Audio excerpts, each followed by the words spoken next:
CAS stands for the Children's Aid Society, and there are approximately 50 Children's Aid Societies across the province. Children's Aid Societies are mandated by one piece of legislation. It's called the Child and Family Services Act, and their mandate is child protection. It's to protect children.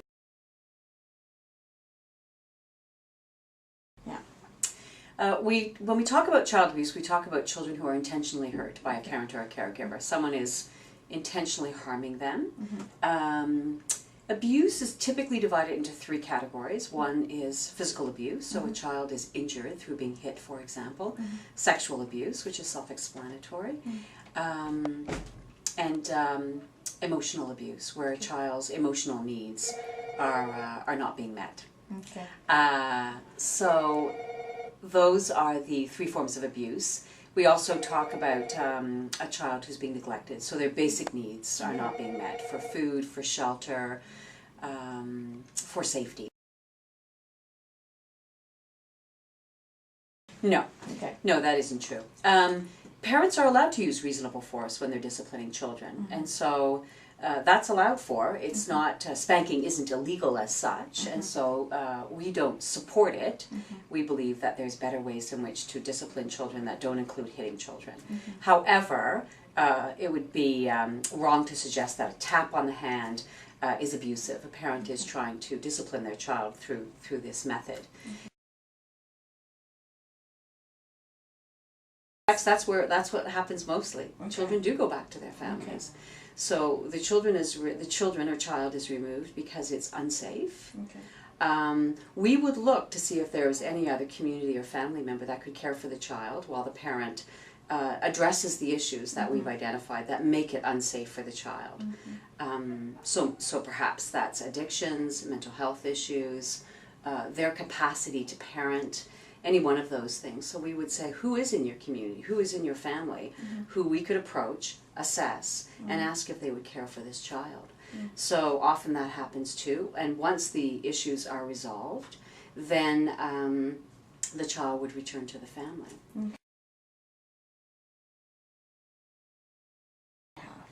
Well, right now, all told, we have about 190 foster parents for us inside our Children's Aid Society. Of those, there's probably, I would say, about 5 to 10 families who are Muslim families. So it's a small amount, but compared with the number of Muslim children who we have in our care, which is also quite small, which I think people misunderstand as well. I think they believe that it's much higher. So on any given day, we have about 740 children in our care. Less than 2% would be Muslim children. Well, I think one of the